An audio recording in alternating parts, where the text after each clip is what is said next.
Olá pessoal, tudo bem com vocês? Estou gravando esse vídeo no dia 8 de outubro e a gente acabou de ficar sabendo que a senhora Louise Gluck ganhou o Prêmio Nobel de Literatura de 2020, uma poeta americana. Não conheço nada dela ainda, mas enfim, fiquei feliz que é uma mulher. E isso me deu um empurrão que eu precisava para abordar aqui no canal um tema que eu já estava querendo falar faz um tempo. Eu já tinha inclusive separado os livros na estante, que é pra gente falar um pouquinho sobre as vencedoras do Prêmio Nobel. E um pouquinho de contexto, então, o Prêmio Nobel foi criado pelo Sr. Alfred Nobel em 1895. Eu tô olhando aqui, a gente tá com o meu computador, estamos fazendo uma pesquisa meio ao vivo aqui. E o Sr. Alfred Nobel era sueco e foi um químico e inventor. Entre algumas coisas que ele inventou estão a dinamite, a borracha sintética e coisas desse tipo, e ele acabou ganhando bastante dinheiro. Então, quando ele morreu, ele deixou um testamento dizendo que ele queria que fosse criado um prêmio. Então existe a Fundação Nobel, que administra essa fortuna e tem as comissões diferentes, e ele criou então 5 prêmios que são a princípio dados anualmente: Química, Física, Literatura, Paz, Fisiologia ou Medicina. E a ideia do prêmio é dar o prêmio, que consiste em uma medalha e um certo prestígio, mas também tem dinheiro envolvido, para pessoas que foram importantes para essa área naquele ano e fizeram desenvolvimentos necessários ali para a humanidade, enfim. Então, um pouquinho do contexto é esse. Então, a gente tem essa Fundação Nobel que administra isso, e a gente tem as academias, que são compostas por comissões, então, que vão escolher as pessoas que ganham o prêmio. Vamos dar uma olhadinha em quem é a academia atualmente. Bom, a gente tem 18 membros atuais. Na verdade, temos uma cadeira que está vaga. Aparentemente, dessas 18, 5 são mulheres. E a gente não tem a foto de todo mundo, mas todos eles me parecem brancos, e vamos lembrar que são suecos, né? Então, enfim.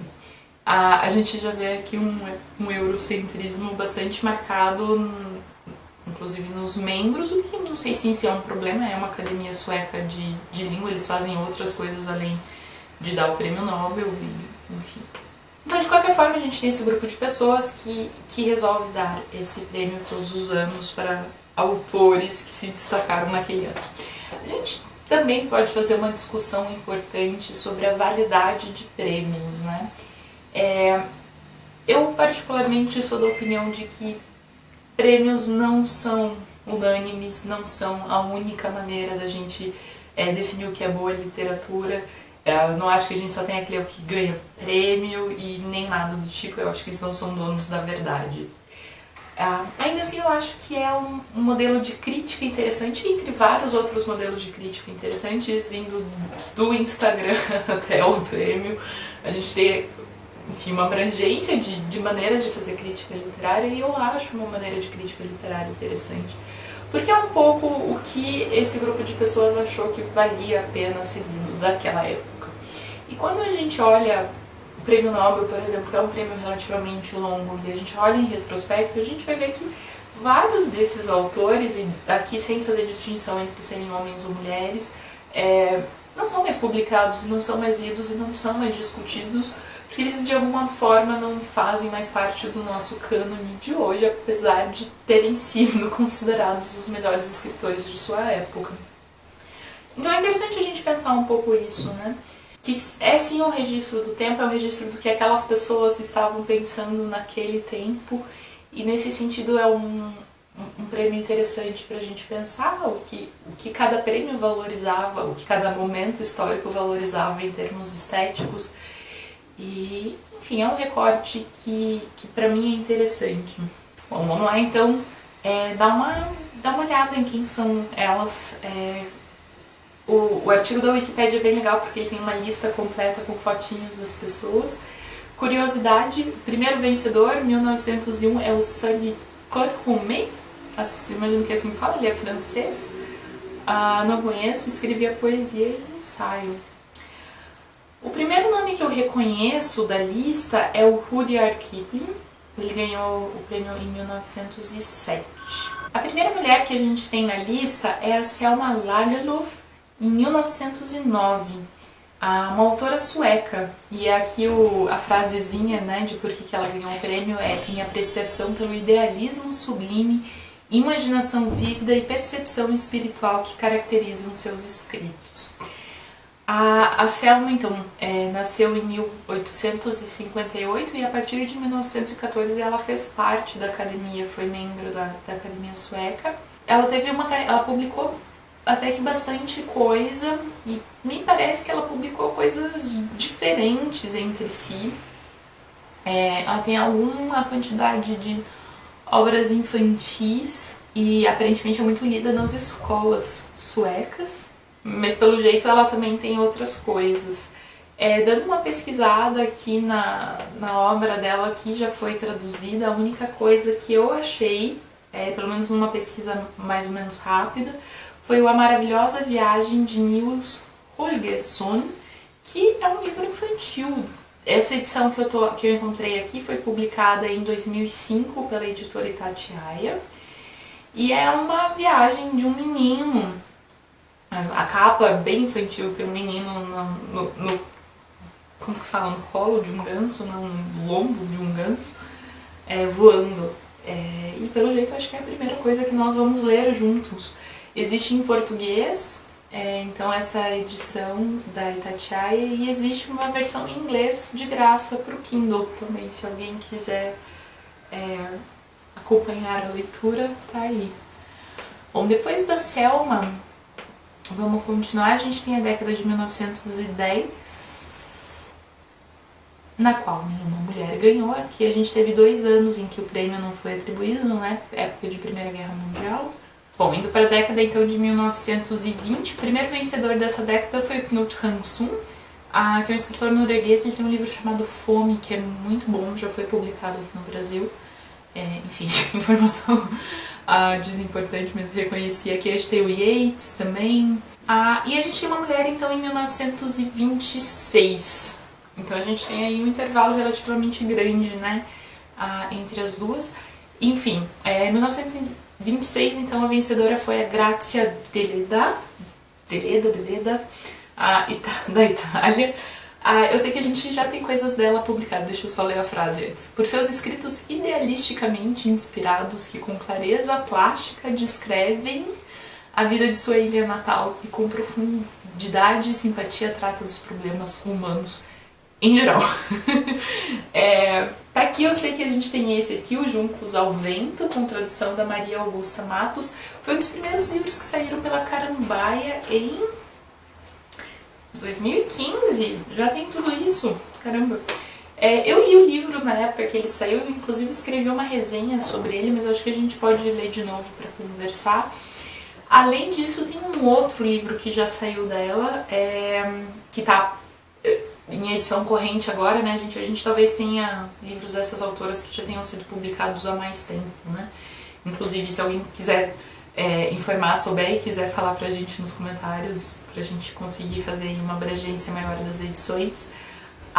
Mas aqui então a gente tem o A Cidade do Vento, que foi traduzido pelo William Soares dos Santos e publicado pela editora Moinhos no ano passado, 2019. Então 2 livros aí da Deledda já publicados aqui no Brasil, já traduzidos. E bom, vamos continuar, porque a próxima não demorou muito tempo. A próxima se chama Sigrid Undset, da Noruega, que foi em 1928.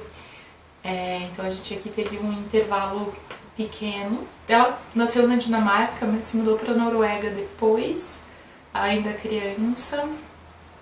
E ela também parece ter uma obra bastante extensa. Aqui a lista do Wikipedia tem várias coisas dela. Vamos colocar aqui, vamos ver se tem algum livro da senhora Sigrid. A gente tem algumas coisas dela publicadas em inglês, mas pelo que eu tô vendo aqui, a gente não tem nada publicado dela em português atualmente, pelo menos, né? Lembrando que a gente às vezes tem edições que já não estão em catálogo. E é isso.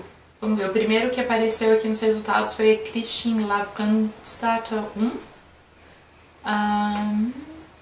É uma história política, social e religiosa com aspectos diários de uma vida familiar que criam uma Noruega colorida, rica e detalhada. Mais do que uma jornada ao passado, também conta folclore da Noruega, enfim, tá aí a senhora Sigrid. Então, vamos então, aqui a gente tem o Thomas Mann em 1929 e com isso a gente encerra a década de 20, vamos entrar na década de 30. Aqui a gente já tem alguns nomes que talvez para o nosso mercado brasileiro seja um pouquinho mais reconhecido, tem Pirandello, por exemplo. E a gente tem em 1938 uma autora que é a Pearl S. Buck, dos Estados Unidos, por suas ricas e verdadeiras descrições épicas da vida dos camponeses na China e por seus trabalhos biográficos. Olha, muito interessante. Vamos ver o que a gente tem publicado da senhora Pearl. A gente tem um livro dela pela Alfaguara chamado A Boa Terra. A gente tem um dela pela Best Bolso chamado Pavilhão de Mulheres. A gente tem um também pela Best Bolso chamado A Grande Travessia. Então aqui a gente já tem algumas coisas um pouco, né, um pouquinho mais de variedade já de publicação. Vamos ver o A Boa Terra. Boa Terra, que foi publicado pela Alfaguara, é o segundo romance da autora. É um clássico que retrata a vida na China numa época em que grandes mudanças políticas e sociais transformaram um país agrário em potência mundial. Tendo como fio condutor a trajetória de um camponês e sua família, A Boa Terra traça o ciclo da vida, os horrores, as paixões, as ambições desmedidas e as recompensas. Foi um best-seller nos Estados Unidos, quase 2 milhões de exemplares em 1931, quando o livro foi publicado. O livro foi traduzido para mais de 30 línguas e adaptado para o teatro e para o cinema. Muito interessante. Então, já temos coisas da senhora Pearl. Vamos para a década de 40, então teve alguns anos aqui em que o prêmio não foi atribuído, né, por conta da Segunda Guerra Mundial. E em 1945 a gente tem a senhora Gabriela Mistral. Uma das poucas vencedoras que vem da América do Sul, se eu não me engano são 4 ou 5 autores no total. E é uma escritora chilena, escreveu poesia e foi muitas coisas, foi diplomata e tudo mais. Deve ter tido uma vida muito interessante. Ela ganhou por sua poesia lírica, inspirada por fortes emoções, que fez de seu nome um símbolo das aspirações idealistas de todo o mundo latino-americano. Vamos ver o que temos publicado de senhora Gabriela Mistral. Curiosamente, a gente não tem muita coisa. A gente tem um livro infantil dela chamado Balada da Estrela e Outros Poemas, que foi publicado por uma editora muito legal, chamada Olho de Vidro, uma editora aqui de Curitiba. Eles publicaram essa tradução no ano passado, com tradução do Léo Cunha. É um conjunto de poemas que oferece aos pequenos leitores brasileiros um primeiro encontro com a literatura da Mistral. Mas tirando esse livro infantil, parece-me que a gente não tem muitas coisas dela publicadas em português. Obviamente a gente tem muitas coisas em espanhol que estão aparecendo aqui, mas que pena. Imagino que tenham edições anteriores da obra dela. Aqui a gente tem o Hesse, o Eliot, o Faulkner, aqui a gente já começa a reconhecer muitos nomes. E vamos para a década de 50, na qual nenhuma mulher ganhou o prêmio Nobel de Literatura. Vamos para a década de 60. 60 a gente teve o Sartre, né? O Sartre que recusou, mas está aqui mesmo assim. A gente teve em 66, então, a Nelly Sachs. Nelly Sachs também é uma escritora sueca e ganhou o prêmio pela sua excelente escrita lírica e dramática que interpreta o destino de Israel com um toque de força. Vamos ler sobre a Nelly Sachs. Nelly Sachs, na realidade, nasceu em Berlim, uma escritora judia alemã. Com as experiências dela com a ascensão do nazismo na Segunda Guerra Mundial, transformam uma porta-voz pungente para a tristeza e anseios de seus companheiros judeus. Então ela escreve bastante sobre isso, né? Ela não tem uma obra tão extensa. E quando a gente coloca Nelly Sachs na Amazon, a gente cai em coisas do Oliver Sacks. Olha só, isso não ajuda muito. E é isso, gente. Minha procura por Nelly Sachs não foi muito frutífera. Curiosamente, não achei nenhuma língua, nenhum livro dela ainda. Vamos continuar. Não desistimos fácil. Quando a gente entra na Amazon alemã, a gente até encontra o livro, mas não tem nenhuma publicação, ele não tá à venda. Aqui, achamos coisas. Então temos poemas da Nelly Sachs em alemão, tem um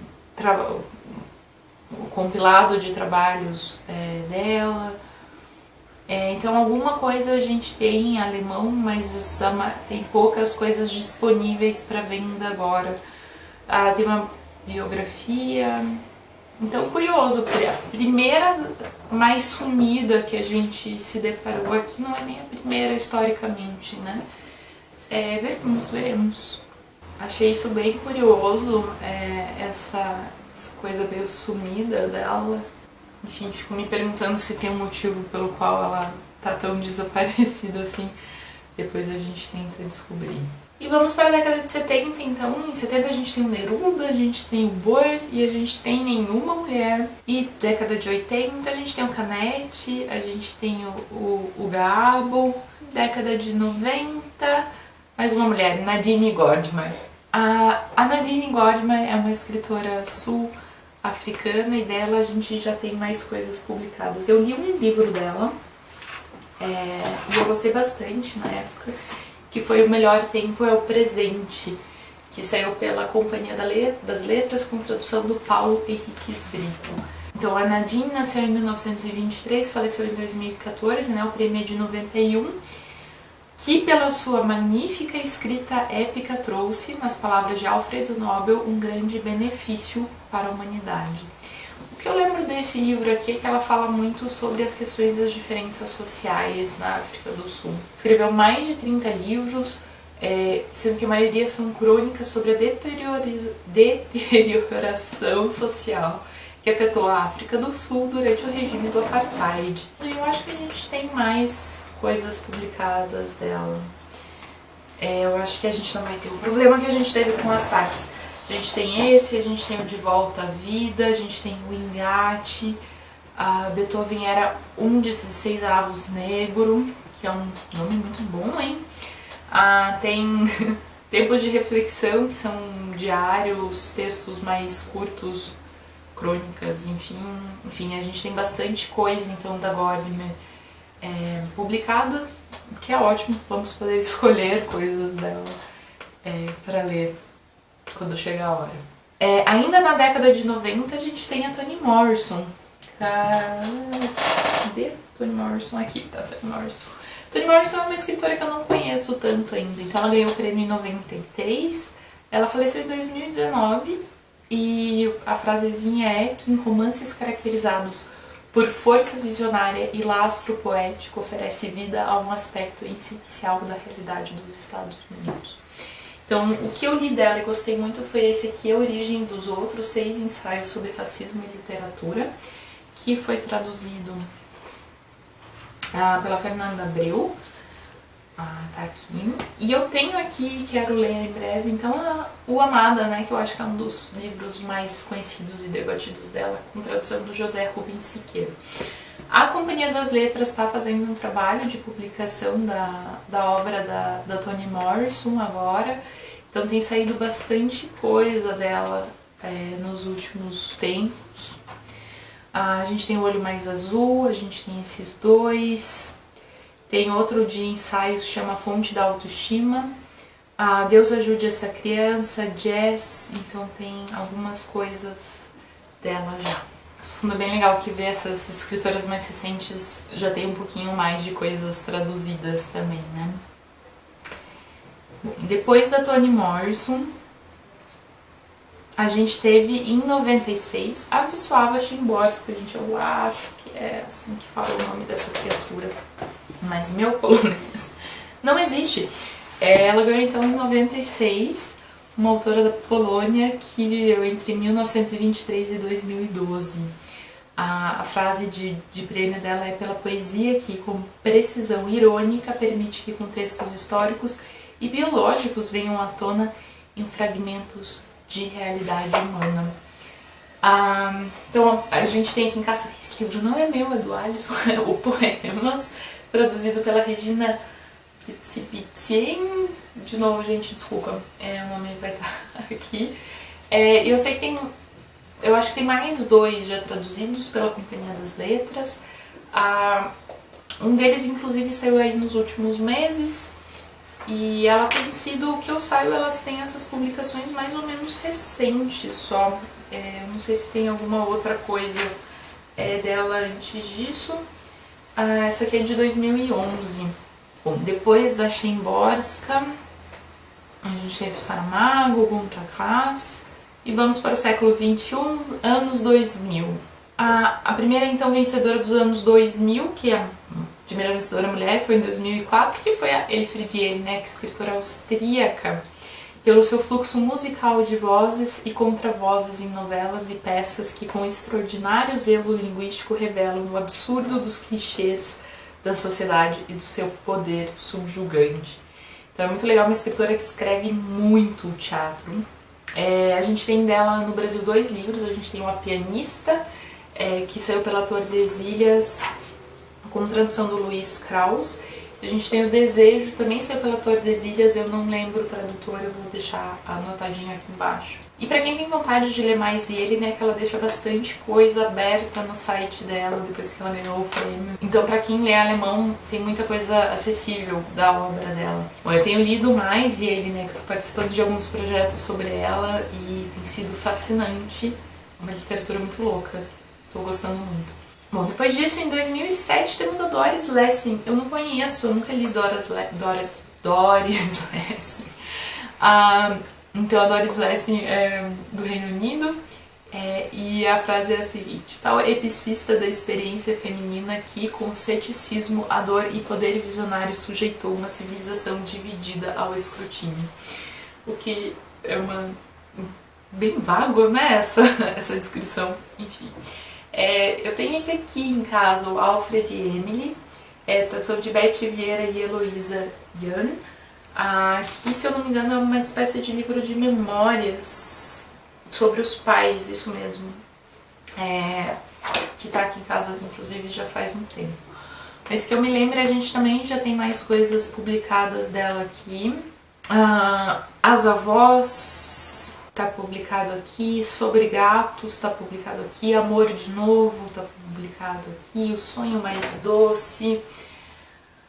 Então temos aí alguma variedade, tem alguns outros aqui também, e acho que pela Companhia das Letras, quase todos. O Sobre os Gatos saiu pela Autêntica. Continuando ainda na década de 2000, então temos a Herta Müller, nasceu em 1953, alemã, romeno-alemã, que, com a densidade de sua poesia e franqueza da prosa, retrata o universo dos desapossados. Ela fala muito sobre essa sociedade da Romênia, que faz uma exclusão social muito grande, uma ditadura. Ela nasceu na Romênia, de uma minoria germânica, de cultura germânica, e ela vai para a Alemanha depois disso. Como vocês podem perceber, sou meio fã dela, a gente tem algumas coisas dela aqui, e tem bastante coisa publicada da Herta Müller. A gente tem algumas coisas que saíram pela Companhia das Letras, por exemplo, O Homem é um Grande Fazão no Mundo. Esse aqui saiu em tradução de Tércio Redondo, saiu em 2013. Depois as coisas mais recentes dela têm saído pela Biblioteca Azul. Então tem Sempre a Mesma Neve, Sempre o Mesmo Tio, com tradução de Cláudia Belin, saiu em 2012. Aliás, vou aproveitar esse momento para fazer um comentário para as editoras. Vamos analisar o tamanho disso aqui. Gente, dá pra pôr o nome do tradutor, né? Dá pra pôr o nome do tradutor aqui assim, não dá? Por favor, gente. Vamos lá. A gente tem o Fera da Alma, ó, tradução da Cláudia Belin, tá vendo como dá pra fazer isso? Que saiu em 2013.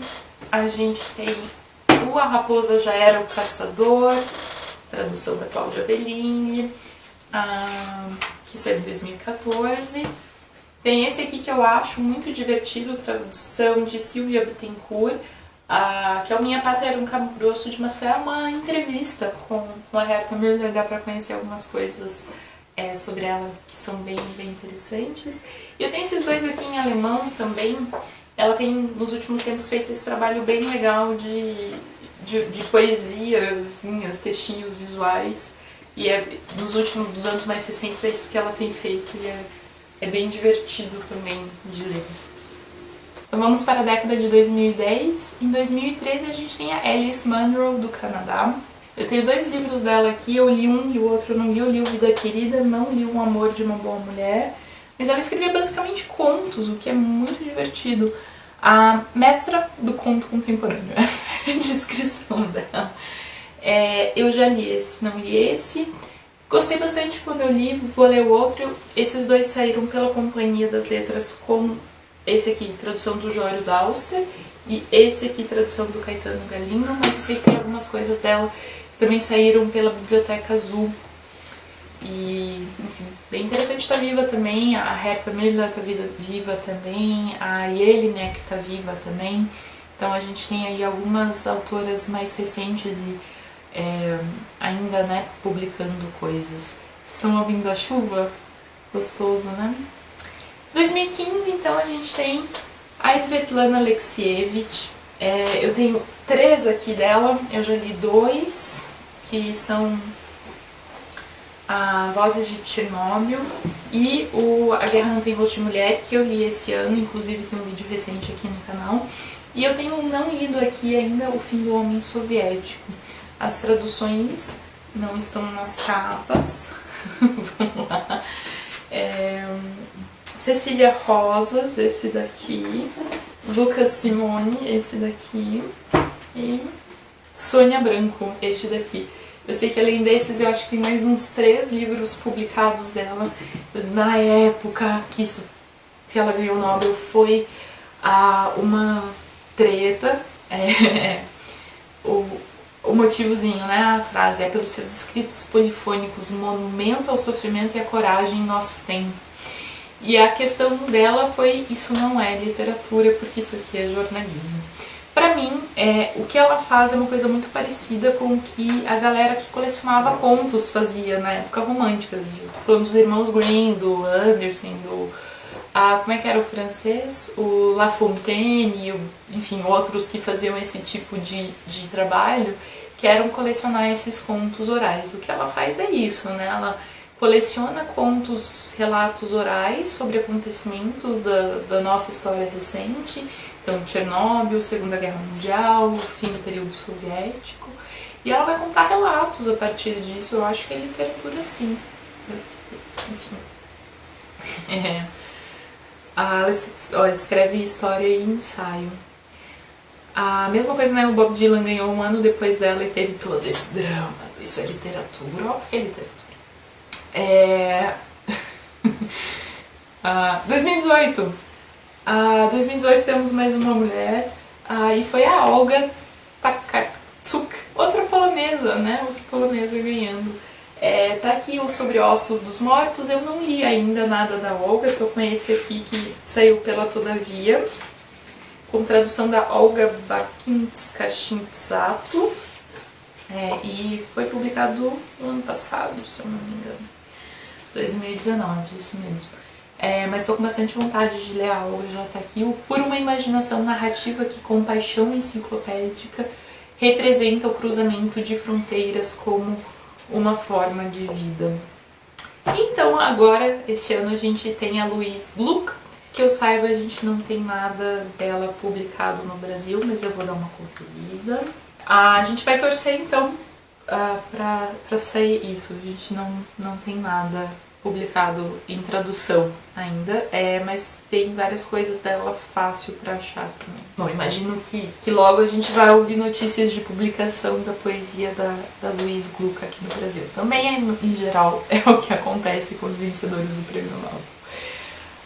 Com isso eu queria dizer o seguinte, né? A gente vê que tem uma tendência de mais mulheres ganhando nos últimos anos, né? Desde os anos 2000, por exemplo, na década de 2000 a gente teve a Jelena Kalesnik, a Müller.